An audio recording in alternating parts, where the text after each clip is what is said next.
Welcome back to Forbidden Knowledge News. Chris Matthew. I'm having a blast here out at the Laughlin UFO Megaconference. And I'm here again with my friend Brad Olsen, author, researcher, explorer. Brad, how you enjoying yourself? Oh, this is one great conference. Having a great time, learning a bunch of new information, meeting some great speakers. Love it when you get the face-to-face, like meeting you and all the other new faces we've met at this conference. Definitely. I was talking to you. It's great to be able to speak with like-minded people. You wake up and you get to speak with all these amazing truth seekers every day during this conference. I don't get to do that all the time, No, I was thinking I'd get some work done here, but this is too important information to miss all these talks that we are privy to, all the new information. And just like having lunch today with Jay Widener and Johnny Enoch and Clifford Mahooty, it's just great to meet everybody face to face and continued exchange of information. Definitely. Now, I'm asking a lot of the speakers this question. Some of them have talked about this, that aliens may attend this conference. Do you think that aliens are attending this conference? Well, Kate Thorvaldsen says she's a hybrid. We have the two Pleiadians. Okay, I'll take them at face value. Yeah, let's call those three. Now, you had another fascinating presentation. This one is about the mysteries of South America. Yep. I know you recently took a trip down there. First of all, how was that trip? How did you enjoy that? It was a fantastic trip, and I've gained enough information to do two 90-minute presentations. I was there 1 year ago. We had just gotten off the boat and was making my way up to Buenos Aires. In fact, right about a year from now, I was selling the vehicle that I bought and put about 5,000 miles on. So that was very fortuitous. Otherwise, I would have left it in Uruguay and driven back up through Central America. But as it turns out, I probably wouldn't have had the time to do it, or wouldn't have been able to do a couple conferences like this one. I'd still be down there. So glad to be here. Yeah.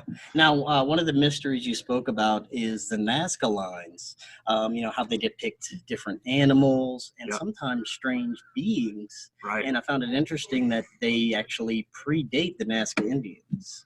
That's right. And when you come to these conferences, for me, my brain is in record mode, and I'm just learning new stuff. And Brian Forrester in his presentation said that some of the older of the Nazca lines were built by the Paracas Conehead people, the progenitors of the Nazca lines and much of the culture that's going on down there. So I started incorporating that into my talk. I thought it was so fascinating that it wasn't just the Nazca Indians, as we've been told through the narrative down in Nazca, but another earlier group that started etching in the sand down there. Now, some of the lines do look like ancient landing strips. Do you think that may have been a possible utilization for the Nazca lines? Well, that is certainly the presentation that Eric von Daniken makes in his book, Chariot of the Gods. And in my talk, I start out high in outer space and move down. And from an aerial perspective, you can start making out some of the geometric shapes. Then when you get in a little bit closer, you start seeing the animals. But the commonality is all of these shapes and animal figures are best seen from above. So it just makes you question whether or not they were designed to be seen from above, because when you're down at ground level, they're very hard to ascertain what the shape is or what the animal is. Right.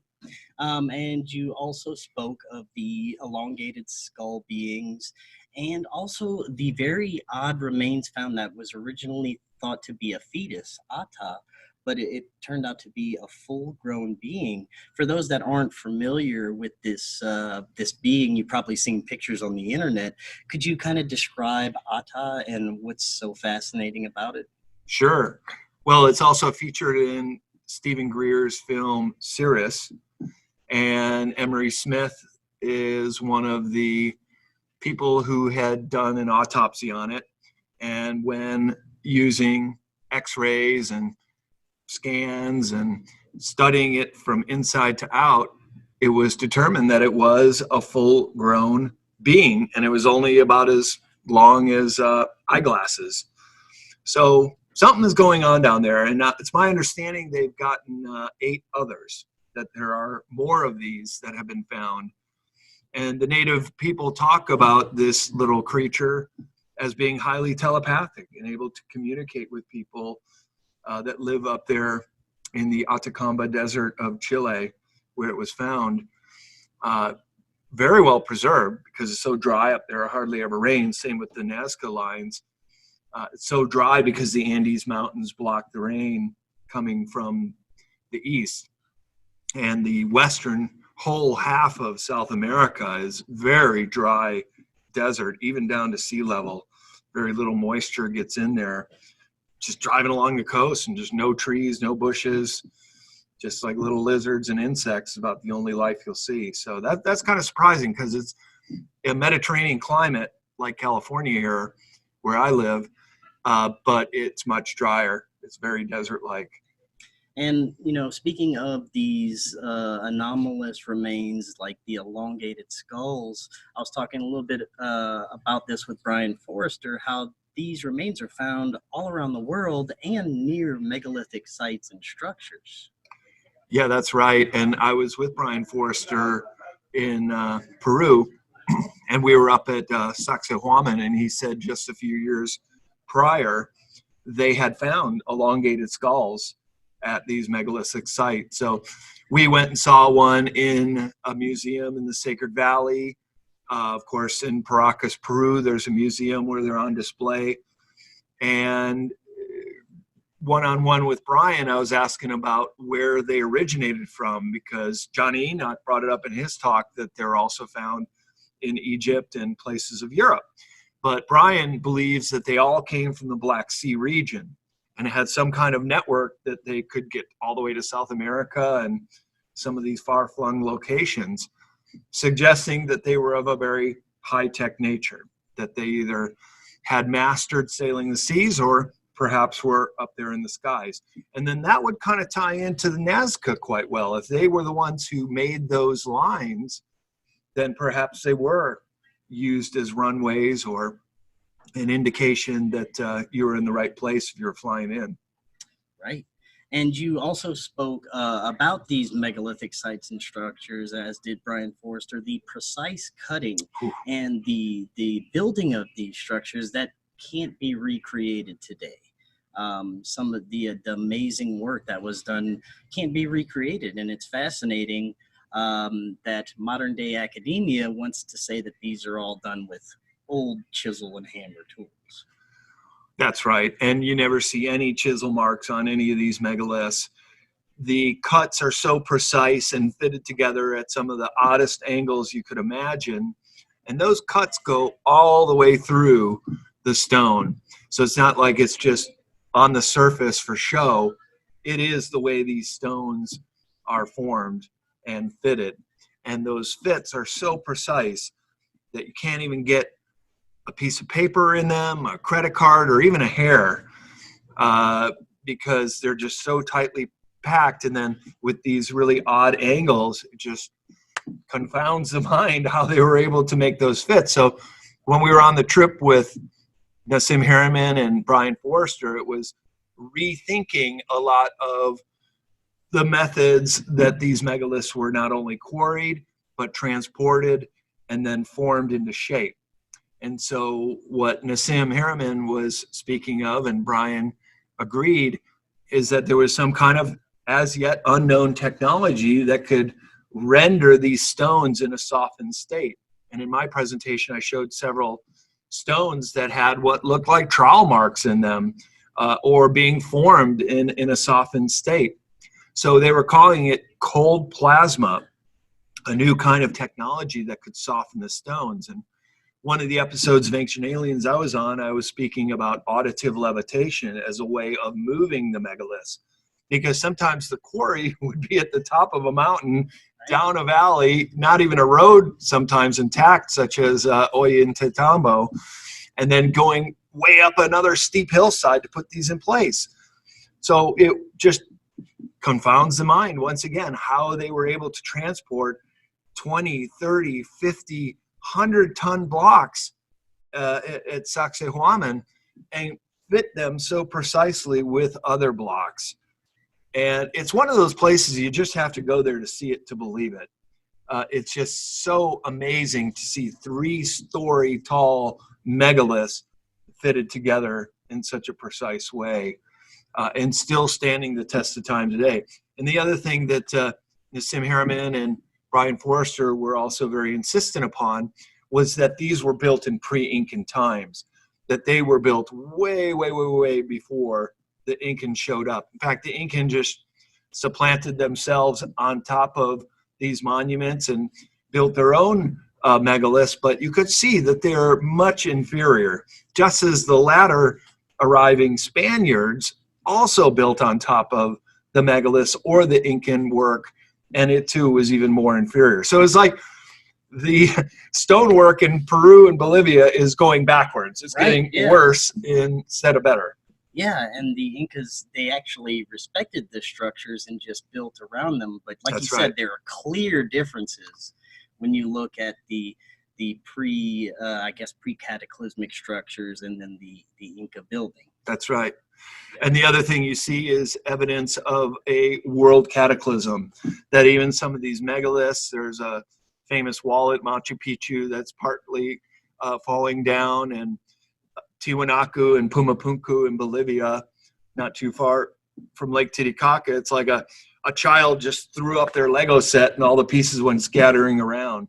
So something upset the apple cart in such a way that sometimes these megaliths show signs that they had been catastrophically disassembled and strewn about, as if there was a pole shift or worldwide earthquakes setting off volcanoes and tidal waves that could have really upset these megaliths in such a way. Because otherwise, they're very earthquake-proof.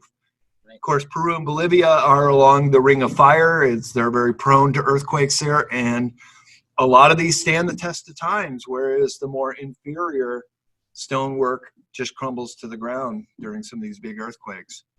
And something else you noted is that these advanced civilizations, they had a great knowledge of these stars and astronomy because of the way they built some of these structures to align with the summer and winter solstices, right? Absolutely right. And that is no coincidence that the summer solstice sunrise will come streaming through the sun temples at many of these pre-Incan sites, including Machu Picchu has 2 solar temples with windows that orient towards the sunrise on summer solstice. And in fact, one of them is up on the Inca Trail about 5 miles out of Machu Picchu, and the sunlight goes through both windows simultaneously. So that's way too much of a coincidence for that to just be by chance. Now, do you think at some point that there was this worldwide civilization, they all practiced the same building techniques, the same spiritual practices? It appeared that they had some of the same types of beings with the elongated skulls. It seems like before some of these major cataclysms, there was just a worldwide civilization that practiced some of these same techniques for building and spirituality and things like that. Wouldn't you agree? I would agree, and it's called antediluvian, and it's before known history as we speak of it in terms of Sumeria and then Egypt being the progenitor civilizations of the West, that there had been these prehistoric high-tech civilizations once on this planet. We've all heard of Atlantis and Lemuria, and indeed in my book Modern Esoteric I show images of many of these antediluvian sites. Some of them are even underwater. How do you create a megalithic complex underwater? You don't. It means that it was before the flooding or the last pole shifts when these buildings had settled down into their present underwater state. Now, in closing today, I've been talking to a lot of the speakers about this. Everyone agrees that we're going through some sort of an awakening period. People are starting to realize some of the things going on behind the scenes, realizing we're not alone in the universe, that there are things going on just beyond our spectrum of vision. Yeah. Do you think sometime within our lifetime that we could go back to the old ancient ways of communication with some of these beings, with some of these otherworldly beings, interdimensionals, extraterrestrials, that it would just be a normal thing to have a chat with one of them? Right. You know, do you think that we'll ever see that? Well, that's called telepathy, and that is the way that extraterrestrials communicate. And it's interesting because just at lunch, we were talking about ants, which have a form of telepathy. So sometimes very simple creatures right here on our planet have abilities that we're still playing catch up and trying to learn. So for example, if you were to take the queen bee out of the hive, all the rest of the ants just don't know what to do anymore. They lose that telepathic communication with the mind of the hive.